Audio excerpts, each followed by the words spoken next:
Margaret Sullivan wiped the flour from her hands as the morning sun streamed through the small window of her father's bakery. At 28, she had spent most of her life kneading dough and serving customers in the dusty frontier town of Dustwood Creek. The smell of fresh bread filled the air, and for a moment everything seemed normal, but Margaret knew better. She had seen the worry lines deepening on her father's face over the past few months. William Sullivan had always been a gentle man, more interested in his books than business, which was probably why the bakery barely made enough money to keep them fed. What Margaret didn't know was just how desperate things had become. The bell above the door chimed, and Margaret looked up to see two men in dark suits walking in. She recognized them immediately. They worked for Judge Thaddeus Blackwood, the most powerful and feared man in town. Her stomach dropped. "Miss Sullivan," the taller man said, tipping his hat but not smiling. "The judge would like to see your father, now." Margaret's father emerged from the back room, his face pale as winter snow. "Gentlemen, surely we can discuss this here." "My daughter doesn't need to be involved in our business matters, I'm afraid." "That's not how this works, Sullivan," the second man replied. "The judge is waiting." Margaret watched her father's hands shake as he untied his apron.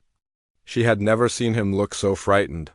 "Papa, what's going on?" "Nothing for you to worry about, dear. Just some business to settle." But his voice cracked, and Margaret knew he was lying. The bakery felt empty after they left. Margaret tried to focus on her work, but her mind kept wandering. Judge Blackwood owned half the town, including the bank, the general store, and most of the land around Dustwood Creek. People whispered that he had gotten rich through shady deals and threats, but no one dared speak against him openly. Those who did often found themselves facing trumped-up charges in his courtroom. 3 hours later, her father returned looking like he had aged 10 years. His shoulders sagged and he couldn't meet her eyes. "Papa, please tell me what happened." "William." Sullivan sank into a chair by the window. "Margaret, I've made terrible mistakes. The gambling, I thought I could win it back. I thought just one more game would fix everything." Margaret's heart sank. She had suspected her father's weekly card games were more serious than he let on, but she never imagined it was this bad. "How much do we owe?" "More than we could make in 5 years, he whispered. "The judge holds all my debts now." "He bought them from the other players." Margaret felt the walls closing in around her. "We'll figure something out. We can sell the bakery, move somewhere else, start over." Her father finally looked at her, and she saw tears in his eyes. "It's too late." "For that, Margaret, he's already made his terms clear." The next morning, Judge Blackwood himself came to the bakery. He was a large man with cold gray eyes and perfectly groomed silver hair. Everything about him screamed wealth and power, from his expensive suit to the gold watch chain across his vest, but there was something cruel in his smile that made Margaret's skin crawl. "Miss Sullivan," he said, removing his hat with exaggerated politeness, "I believe your father has explained our arrangement." "What arrangement?" Margaret asked, though she dreaded the answer. Judge Blackwood's smile widened. "Why, our engagement, of course. Your father and I have agreed that marriage would be the perfect solution to his financial difficulties." Margaret felt like someone had punched her in the stomach. "Marriage? I don't even know you." "Oh, but I know you," the judge said, his eyes moving over her in a way that made her want to hide. "I've been watching you for quite some time. A woman of your substantial build should be grateful for such an offer. It's not as if you have many other prospects." The cruel comment hit Margaret like a slap. All her life, people had made remarks about her size. She was what folks called a full-figured woman in polite company, and much worse things when they thought she couldn't hear. She had learned to hold her head high and pretend the words didn't hurt, but they always did. "I won't marry you," she said quietly. Judge Blackwood's expression darkened. "I'm afraid you don't have a choice, my dear. Your father owes me $12,000. That's more money than most people in this town will see in their entire lives, unless, of course, you have another way to pay." Margaret looked at her father, hoping he would stand up for her, but William Sullivan just stared at the floor. She realized with growing horror that he had already agreed to this terrible bargain. "I need time to think," Margaret said. "Time?" Judge Blackwood laughed, but there was no humor in it. "Time is a luxury your father couldn't afford when he was betting money he didn't have. The wedding will be next Sunday. I've already made the arrangements." Over the next few days, Margaret tried everything she could think of. She went to the bank, hoping to secure a loan, but the bank manager just laughed. She approached several wealthy families in town, offering to work as a housekeeper or cook to earn money, but they all turned her away. Some seemed sympathetic, but they were too afraid of Judge Blackwood's anger to help. Margaret even considered running away, but where could she go? She had no money, no family outside of Dustwood Creek, and no skills beyond baking bread. In 1880s America, a woman alone had few options, especially one who didn't fit society's narrow definition of beauty. The worst part was watching her father. William Sullivan had always been her hero, the man who taught her to read, who encouraged her love of books, who told her she was beautiful just as she was. Now he couldn't even look at her without shame clouding his eyes. Saturday evening came too quickly. Margaret sat in her small room above the bakery, staring at the white dress her father had somehow managed to buy. It was simple but well made, and under different circumstances she might have felt pretty in it. A knock at her door interrupted her thoughts. "Margaret?" Her father's voice was barely above a whisper. "May I come in?" She opened the door to find him holding a small wooden box. "This was your mother's," he said, opening it to reveal a simple gold locket. "She would have wanted you to have it on your wedding day." "Papa, please, it's not too late." "We can find another way." William Sullivan's eyes filled with tears. "I've failed you, daughter. I've failed your mother's memory. But if you don't marry him tomorrow, he'll have me arrested for theft.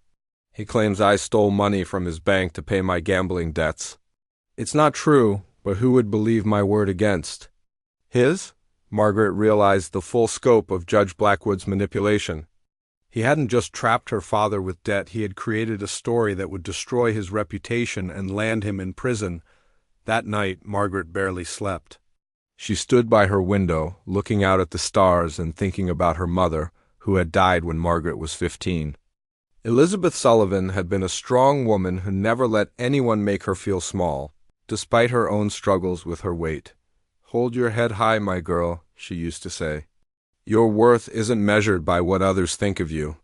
As dawn broke over Dustwood Creek, Margaret made her decision. She would not let Judge Blackwood win. She would not sacrifice her freedom to save her father from his mistakes.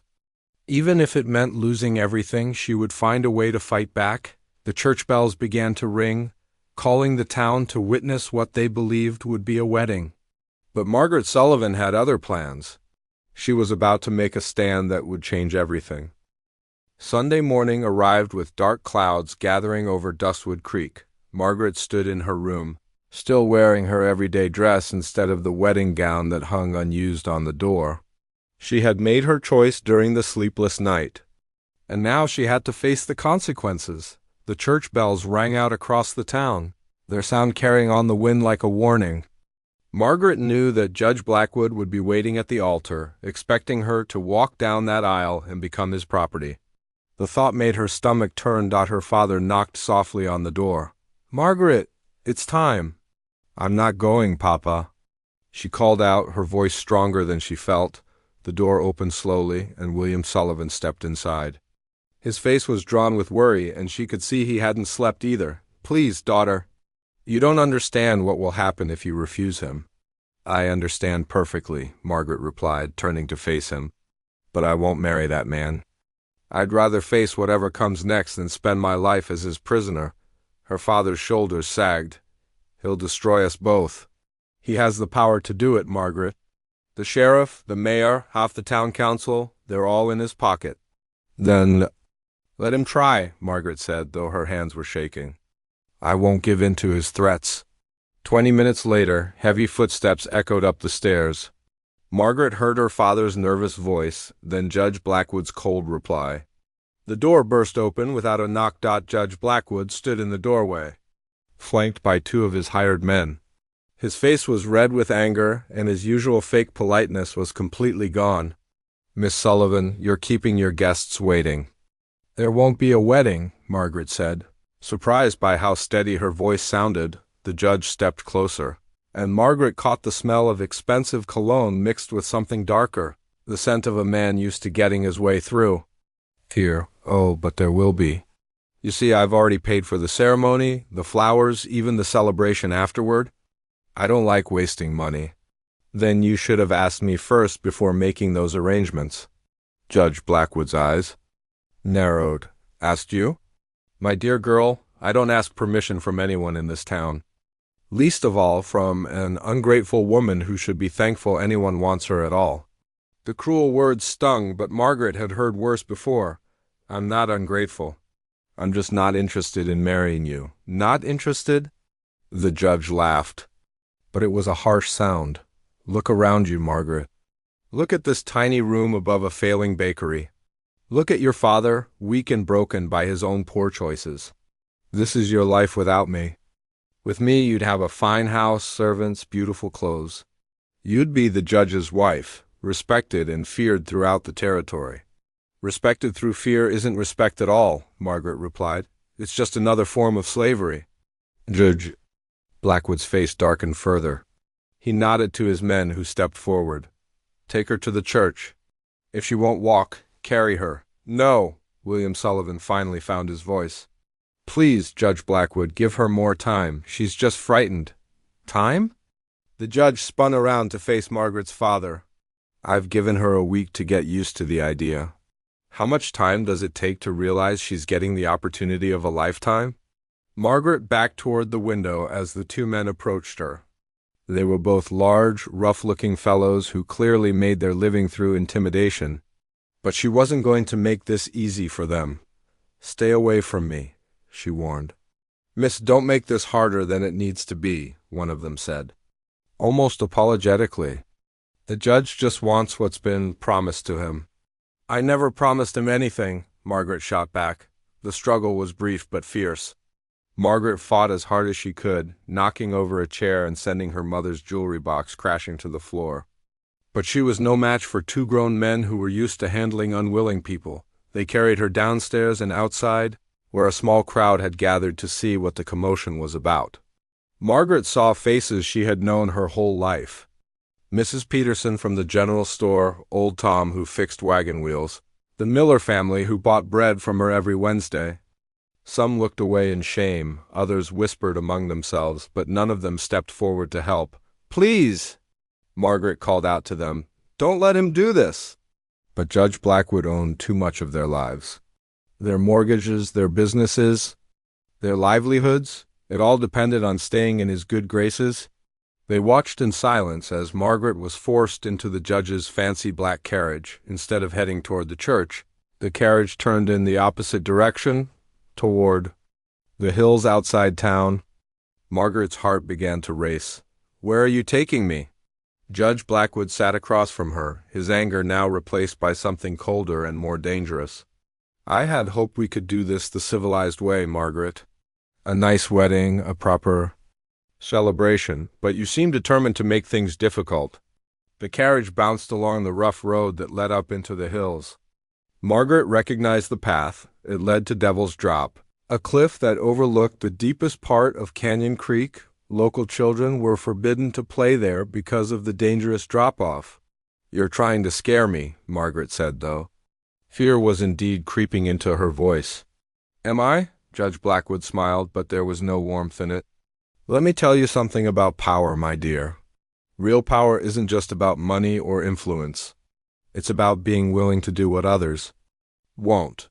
It's about making sure that when you say something will happen, it happens."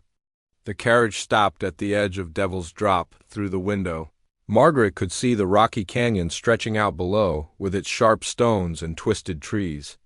The drop was at least 60 feet, maybe more. Judge Blackwood's men helped him out of the carriage, then roughly pulled Margaret out after him. The wind was stronger up here, whipping her hair around her face and making her skirts billow. "This is your last chance, Margaret," Judge Blackwood said, his voice carrying easily over the wind.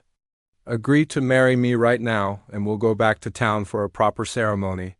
Refuse, and I'll show this territory what happens to people who defy Judge Thaddeus Blackwood." Margaret looked down at the canyon below, then back at the man who wanted to own her. She thought about her mother, who had always told her to stand up for what was right, no matter the cost. She thought about all the women who might face this same choice in the future if someone didn't make a stand. "I'll never marry you," she said clearly. "Not if you throw me off every cliff in the territory." Judge Blackwood's face went pale with rage. "You stupid, stubborn woman. Do you think anyone will mourn you?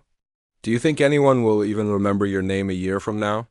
"Maybe not," Margaret replied, surprised by her own calmness, "but I'll know I didn't give in to a bully." The judge nodded to his men. "Show Miss Sullivan what happens to people who think they're too good for my generosity." The two men hesitated for just a moment. Even hardened criminals had lines they didn't like to cross, and harming a woman in such a brutal way clearly made them uncomfortable. "Judge," one of them said slowly, "maybe we should think about this. Folks in town might ask questions if she just disappears." "Let them ask," Judge Blackwood snapped. "I'll tell them it was a tragic accident." Poor Margaret.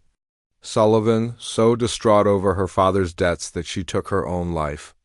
Very sad, very unfortunate, but these things happen. Margaret realized with growing horror that he had planned this from the beginning. The marriage proposal had never been about wanting her as a wife. It had been about humiliating her and showing the town what happened to anyone who dared to defy him. The men grabbed her arms, and Margaret found herself being dragged toward the edge of the cliff. The wind seemed to grow stronger, and she could hear the distant sound of water rushing over rocks far below. "Wait!" she called out desperately. "My father's debts? If I'm dead, who will pay them?" Judge Blackwood paused. "Your father will work them off in my silver mine. Don't worry, at his age it shouldn't take more than 10 or 15 years. Margaret's last hope died. Even in death, she couldn't save her father from this man's cruelty.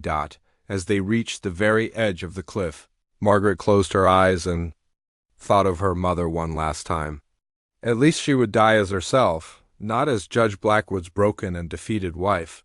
The hands released her, and Margaret felt herself falling into empty air, the wind rushing past her ears as the rocky canyon floor rushed up to meet her. The wind roared in Margaret's ears as she fell through the air, her heart pounding so hard she thought it might burst. Time seemed to slow down as she watched the rocky canyon floor rushing up toward her. She had always wondered what her last moments would be like, but she never imagined they would come so suddenly, so violently. Just when she thought her life was about to end, something impossible happened. Strong arms wrapped around her waist, jerking her to a sudden stop that knocked the breath from her lungs. For a moment she couldn't understand what was happening. Was this what death felt like? Then she heard a man's voice, calm and steady despite the dangerous situation. "I've got you. You're safe now." Margaret opened her eyes to find herself pressed against the chest of a stranger, both of them suspended in midair by a thick rope. Above them, she could see Judge Blackwood and his men peering over the cliff edge, their faces twisted with shock and anger. The man holding her was tall and lean, with sun-weathered skin that spoke of years spent outdoors. His dark hair was longer than was fashionable, and his clothes were simple but well-made, the kind worn by someone who needed them to last. But it was his eyes that struck her most. They were the deepest brown she had ever seen, and despite the dangerous situation, they held a calmness that made her feel inexplicably safe. "Hold on tight," he said quietly, his voice barely audible over the wind. Margaret wrapped her arms around his shoulders as he began to lower them both down the cliff face. She could hear Judge Blackwood shouting from above, his words lost in the wind but his fury clear in his tone. The descent seemed to take forever. Margaret tried not to look down at the jagged rocks below, focusing instead on the steady rhythm of the stranger's breathing and the sure way he controlled their movement. Whoever this man was, he knew what he was doing. When they finally reached a narrow ledge about halfway down the cliff, the man carefully set Margaret on her feet. Her legs were shaking so badly she could barely stand, and she had to lean against the rock wall to keep from falling. Are you hurt? He asked, his eyes scanning her for injuries. Margaret tested her arms and legs, amazed to find everything still working. I don't think so, just shaken up. She looked up at him, still hardly believing what had happened. You saved my life. But who are you, and how did you know to be here? The man glanced up toward the top of the cliff, where Judge Blackwood's angry voice could still be heard. Name's Ezra Kane. I've been watching the judge for a while now, waiting for the right moment to act. When I saw what he was planning to do to you, I couldn't just stand by. Ezra Kane, Margaret repeated. The name sounded familiar, but she couldn't place where she might have heard it. You were following us? Following him, Ezra corrected. Judge Blackwood has been getting away with hurting innocent people for too long. I came to Dustwood Creek to gather evidence of his crimes, but I never expected him to try something like this. From above, they heard the sound of horses and Judge Blackwood's voice giving orders to his men. Find another way down to the canyon. Floor, search every inch until you find her body. Ezra put a finger to his lips, signaling for Margaret to stay quiet. They waited in tense silence as the sounds of the search party moved away from directly overhead. They think you're dead, Ezra whispered. For now, that might be the safest thing for you. Margaret felt a chill that had nothing to do with the wind. But my father, he'll think I'm dead too. I can't let him suffer like that.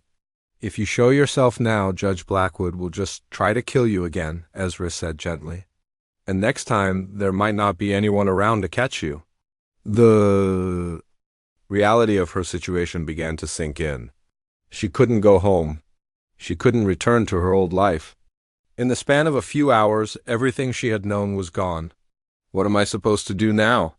She asked, tears finally starting to fall. Ezra was quiet for a long moment, studying her face. I have a camp hidden in the hills, about 5 miles. From here, you can stay there until we figure out what to do next. Why would you help me? You don't even know me. I know enough, Ezra replied. I know you stood up to a powerful man when everyone else was too scared to speak. I know you chose to risk your life rather than let him break your spirit. That tells me what kind of person you are. Getting down the rest of the cliff was a slow, careful process. Ezra used his rope to lower Margaret to another ledge, then climbed down to join her. They repeated this process several times until they finally reached the canyon floor, hidden among the boulders and twisted trees that grew along the creek. The walk to Ezra's camp took them through country Margaret had never seen before. They followed animal trails through dense woods and crossed streams by jumping from rock to rock. Ezra moved with the quiet confidence of someone who knew these hills like his own backyard. How long have you been living out here? Margaret asked. As they walked, about 6 months, Ezra replied. Ever since I started tracking Judge Blackwood's activities. 6 months? That's a long time to be alone in the wilderness. Ezra glanced back at her. I'm used to it. Been on my own for the better part of 3 years now? There was something in his voice that suggested a painful story, but Margaret didn't feel it was her place to pry. This man had just saved her life. She owed him her trust, not her curiosity about his past. As the sun began to set, they finally reached Ezra's camp. It was tucked into a small canyon, hidden behind a screen of trees and completely invisible from any main trail. Margaret was surprised by how well organized everything was. There was a small but sturdy shelter built against the canyon wall, a fire pit surrounded by stones and supplies neatly arranged under a canvas tarp. You've made yourself quite comfortable out here, Margaret observed. A man learns to take care of himself when he doesn't have anyone else to depend on, Ezra said, stirring the coals in the fire pit back to life. As darkness fell, they sat by the fire drinking coffee that Ezra had brewed in a battered metal pot. The warmth felt good after the harrowing events of the day, and for the first time since morning, Margaret began to feel like she might actually survive this nightmare. Can I ask you something? She said, breaking the comfortable silence. Why? Were you really watching Judge Blackwood? What did he do to you? Ezra stared into the fire for a long time before answering. He didn't do anything to me personally, But 3 years ago, in a town called Cedar Falls, I was the sheriff. There was a corrupt judge there too, man named Caldwell, who was taking bribes and letting criminals go free as long as they paid him enough. He paused, his jaw tightening.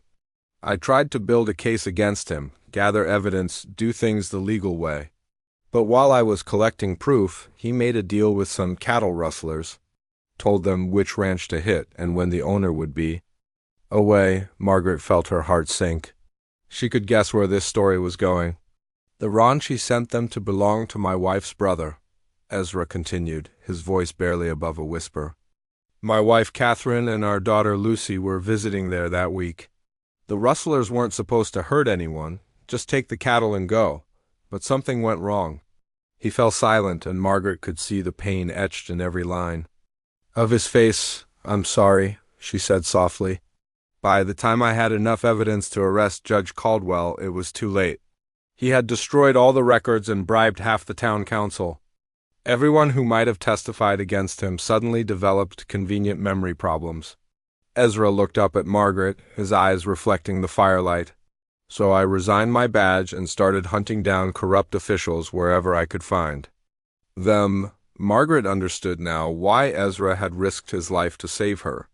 He was fighting a war against the kind of men who use their power to destroy innocent lives. Judge Blackwood has no idea what's coming for him, does he? She asked. Ezra's smile was grim. No, he doesn't. But after today, taking him down isn't just about justice anymore. It's personal. As Margaret settled down to sleep in the shelter Ezra had built, she realized that for the first time in her life, she felt truly safe. Not because she was protected by walls or locks, but because she was with someone who understood what it meant to fight for what was right, no matter the cost. Tomorrow would bring new challenges, but tonight she was alive and free. And that was more than she had dared to hope for when she woke up that morning. Margaret woke to the sound of birds singing and sunlight filtering through the trees above Ezra's hidden camp. For a moment she forgot where she was and why she was there. Then the memories came flooding back, the forced marriage, the cliff, the fall, and the stranger who had saved her life. She sat up slowly, her body aching from the previous day's ordeal. Every muscle seemed to protest, as she had bruises on her arms where Judge Blackwood's men had grabbed her.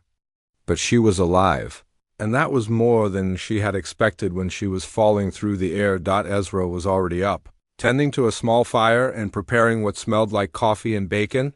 He looked up when he heard her stirring. How are you? Feeling? He asked, his voice gentle with concern. Like I fell off a cliff, Margaret replied, then managed a weak smile. But better than I should be, thanks to you. Ezra handed her a cup of coffee and a plate of food. The bacon was perfectly cooked, and there were even biscuits that reminded her of home.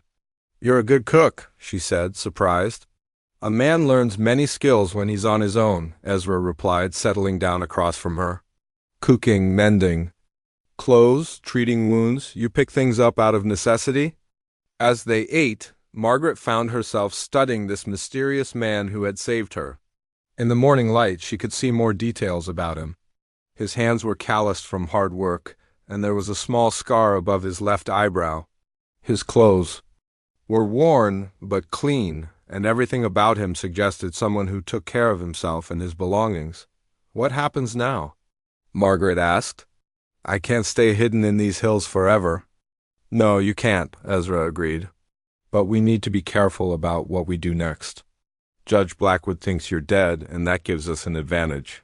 He'll be less cautious now, thinking he's gotten away with murder. Margaret shuddered at the word. It was hard to believe that someone had actually tried to kill her, that she had come so close to dying. Do you really think we can bring him to justice? He owns half the territory. I've been collecting evidence against him for months, Ezra. Sod, financial records, witness statements, proof of his illegal activities. But what happened to you yesterday? That's attempted murder. Even his bought and paid for friends won't be able to ignore that. Over the next few days, Margaret began to settle into the rhythm of life in Ezra's camp. It was unlike anything she had ever experienced. She had lived her whole life in town, surrounded by buildings and people, and the constant noise of civilization. Here, the only sounds were birds, wind in the trees, and the distant babble of the creek. At first, she felt useless. Ezra was clearly capable of taking care of himself, and she worried that she was just a burden he had to protect. But as the days passed, she began to find ways to help. She took over the cooking, which freed up Ezra's time for other tasks. She mended his clothes, which had been patched and repatched so many times they were more thread than original fabric. "You don't have to do that," Ezra said one evening, watching her carefully sew a torn sleeve on one of his shirts. "I want to," Margaret replied. "You saved my life. The least I can do is make sure you have decent clothes to wear." Ezra was quiet for a moment. "I'm not used to having someone take care of me." "Well, get used to it," Margaret said with a smile. "My mother always said that taking care of each other is what makes us human." As the days turned into a week, Margaret began to notice changes in herself. Away from the constant judgment and cruel comments of town life, she felt different. Ezra never made remarks about her appearance, never suggested she should eat less, or try to make herself smaller. He treated her like her opinions mattered, like she was capable and intelligent. One afternoon, while Ezra was checking his snares for rabbits, Margaret decided to explore the area around the camp. She found a small pool fed by a waterfall, hidden away in a grove of cottonwood trees. The water was crystal clear and surprisingly warm from sitting in the sun. For the first time in years, Margaret looked at her reflection in the water without immediately criticizing what she saw. Her face was tan from the sun, and her hair had grown wild and free without her usual careful styling.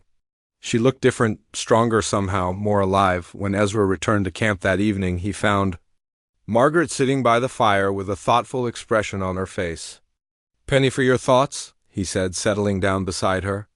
"I was just thinking about how strange life can be," Margaret said. "A week ago, I thought my life was over. Now I feel more alive than I have in years. Sometimes the worst things that happen to us end up leading to the best things," Ezra replied. "Though I wouldn't recommend getting thrown off a cliff as a general life strategy." Margaret laughed, and she realized it was the first time she had truly laughed since before her father's gambling debts came to light. "Can I ask you something?" "Sure. What was your wife like, Catherine?"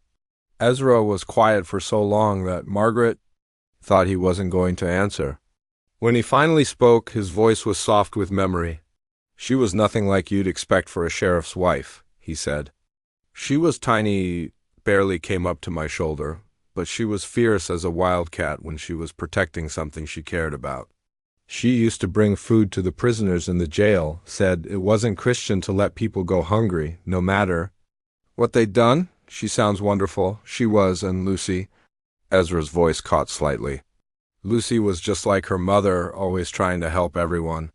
She was only 8 years old, but she had already decided she was going to be a doctor when she grew up so she could heal people." Margaret reached out and touched his hand. "They would be proud of what you're doing now, going after men like Judge Blackwood." Ezra looked at her, and she saw something shift in his expression. "Catherine always said that the measure of a person isn't how they act when things are easy, but how they respond when everything goes wrong.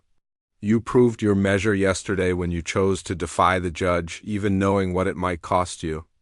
"I was terrified," Margaret admitted. "Courage isn't about not being afraid," Ezra said.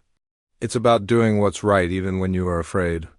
That night, as they sat by the fire sharing stories about their past lives, Margaret realized something important was happening between them.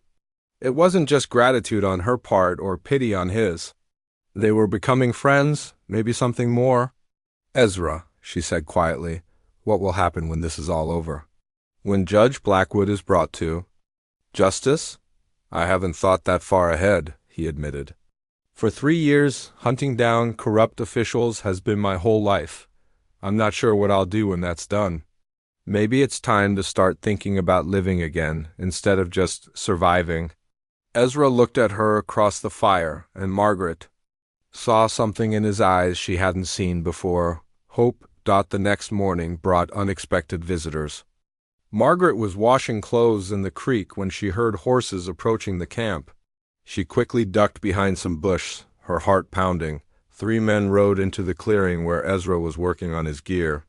Margaret recognized two of them. Immediately, they were Judge Blackwood's hired guns, the same men who had thrown her off the cliff. "Well, well," one of them said, dismounting from his horse, "look what we found. A nice little camp, hidden away where no one would think to look." Ezra stood slowly, his hand moving casually toward the gun at his hip. "You boys are on private property. I suggest you move along." "Private property?" The second man laughed. "Everything in these hills belongs to Judge Blackwood now." "He's bought up all the mineral rights, all the water rights." "You're trespassing, friend." "I don't think so," Ezra replied calmly. The third man, who had been silent until now, spoke up. "Judge Blackwood wants to have a word with you. He's heard there might be someone poking around in his business, asking questions that don't need answering." Margaret held her breath, knowing that if these men found her, it would mean death for both her and Ezra, but she also knew that Ezra was in serious danger. 3 against 1 were not good odds, even for someone as capable as he seemed to be. "Tell the judge I'm not interested in talking," Ezra said.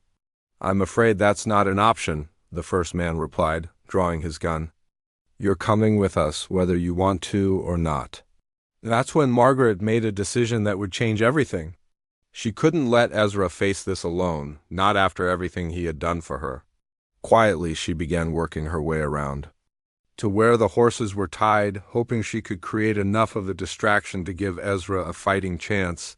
The confrontation was about to begin, and Margaret knew that both their lives depended on what happened in the next few minutes. Margaret's heart pounded as she crept toward the horses, staying low behind the bush.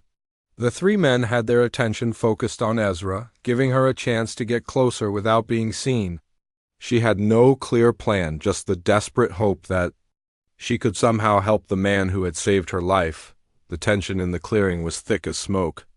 Ezra stood perfectly still, his hand resting near his gun, while Judge Blackwood's men spread out to surround him.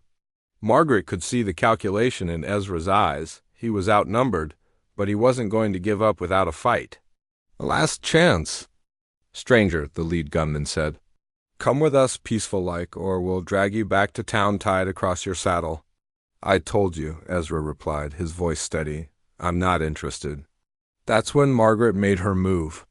She untied the horses as quietly as she could, then slapped the nearest one hard on the rump while letting out the loudest scream she could manage. The startled animals bolted in 3 different directions, whinnying and crashing through the brush. The distraction worked perfectly. All 3 men spun around in confusion, giving Ezra the opening he needed.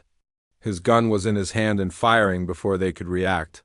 The first shot knocked the weapon from the lead gunman's hand, and the second sent another man diving for cover behind a fallen log. "The woman!" one of them shouted. "She's supposed to be dead." Margaret kept moving, not wanting to make herself an easy target. She grabbed a heavy branch from the ground, ready to use it as a weapon if needed. The third gunman was trying to aim at Ezra while also watching for Margaret, his attention split between 2 threats. "Give it up," Ezra called out. "Your horses are scattered, and you're outgunned." But Judge Blackwood's men weren't ready to surrender. The man behind the log fired a shot that splintered bark from the tree next to Ezra's head. Margaret saw her chance and brought her makeshift club down hard on the third gunman's arm just as he was taking aim. He yelped in pain and dropped his weapon. The fight was over almost as quickly as it had begun. 2 of the men were disarmed, and the third was nursing a wounded hand. Ezra kept his gun trained on them while Margaret gathered up their scattered weapons. "Well, well, well," Ezra said with grim satisfaction. "It looks like Judge Blackwood's reach isn't as long as he thought." The lead gunman glared at both of them. "You think this changes anything? The judge owns this whole territory. You can't hide from him forever." "We're not hiding anymore," Margaret said, surprising herself with how strong her voice sounded. "We're going to expose him for what he really is." Over the next hour, they tied up the 3 men and searched through their belongings. In one of the saddlebags, they found something that made Ezra whistle low in amazement. "Look at this," he said, pulling out a leather folder filled with papers. Financial records, payment schedules, even a list of people the judge once dealt with whose men were carrying enough evidence to hang their boss. Margaret looked over his shoulder at the documents. Even with her limited understanding of business matters, she could see that Judge Blackwood had been stealing money from the territorial government, taking bribes from criminals and paying people to intimidate his enemies. "This is it," she breathed. "This is what we need to bring him down." But Ezra's expression was troubled. "The problem is getting this evidence to someone who can act on it. Every lawman within 200 miles is either bought off or too scared to cross the judge." Margaret had been thinking about this problem for days. What about the federal marshals? Judge Blackwood can't own everyone. "The nearest federal office is in Denver," Ezra replied. "That's a 5-day ride, and the judge will know we're coming long before we get there." Margaret smiled, and Ezra was surprised to see a mischievous glint in her eyes. "Then we don't go to them, we make them come to us." Her plan was simple but brilliant. They would use Judge Blackwood's own communication network against him. Margaret knew that the judge sent regular reports to the territorial capital, bragging about how well he was maintaining law and order in his district. What if those same channels carried a very different kind of message? They spent the rest of the day writing a detailed letter to the territorial governor, outlining Judge Blackwood's crimes and including copies of the most damning evidence they had found. But instead of trying to deliver it themselves, they would use the judge's own courier system.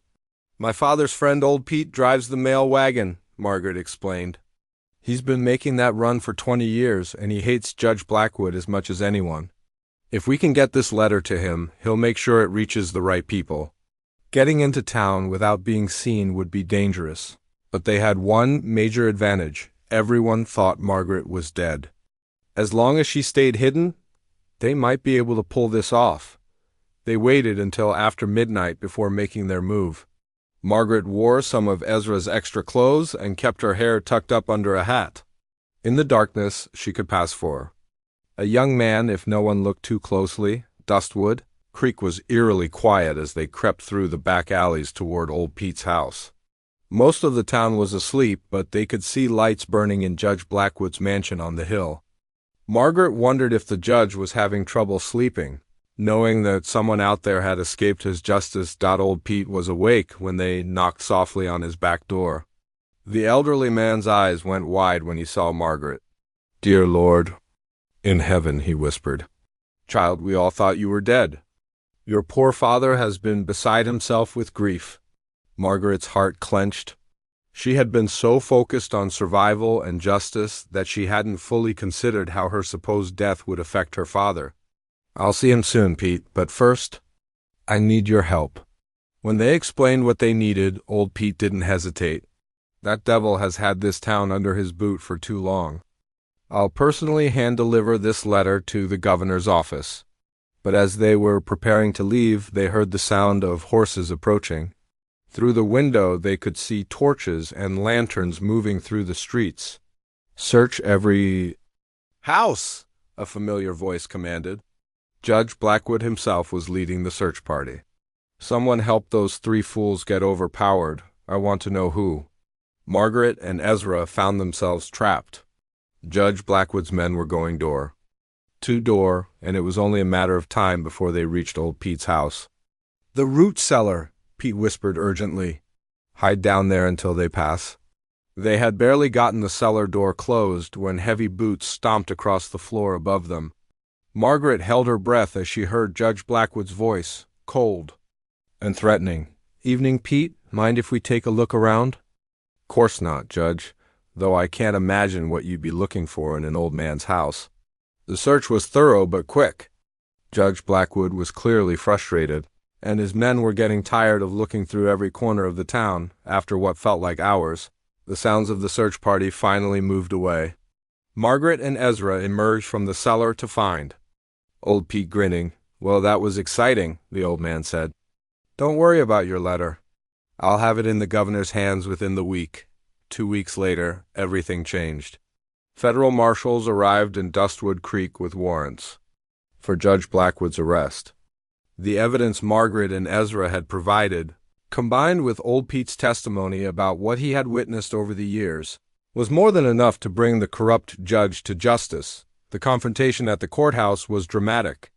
Judge Blackwood, faced with overwhelming evidence of his crimes, tried one last desperate play.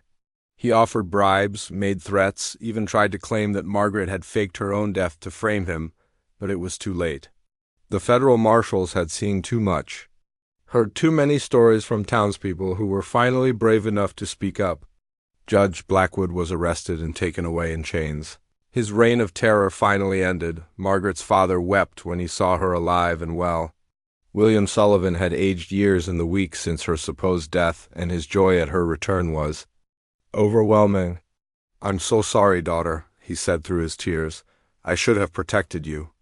I should have been stronger." "You did the best you could, Papa," Margaret replied, holding him tight, "and now we're both free." The town began to heal almost immediately.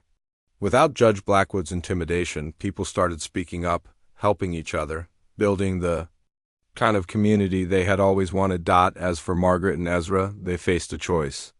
Margaret could return to her old life, take over the bakery, and settle back into the familiar routines of small-town life. But she had changed too much during her time in the wilderness. She had discovered strength she never knew she had, and she wasn't ready to give up the freedom she had found. "There's a valley about 50 miles west of here," Ezra told her one evening as they sat by the fire in his camp. "Good water, rich soil, plenty of room to build something new. A man could start a ranch there, maybe run some cattle." "Sounds like a fine place for a ranch," Margaret agreed. "And I hear there's always a need for good bread, even on the frontier." Ezra smiled, and Margaret saw the last of the shadows leave his eyes. "Partners, then?" "Partners," Margaret confirmed 6 months later. Margaret and Ezra were married in a simple ceremony in the valley that would become their home.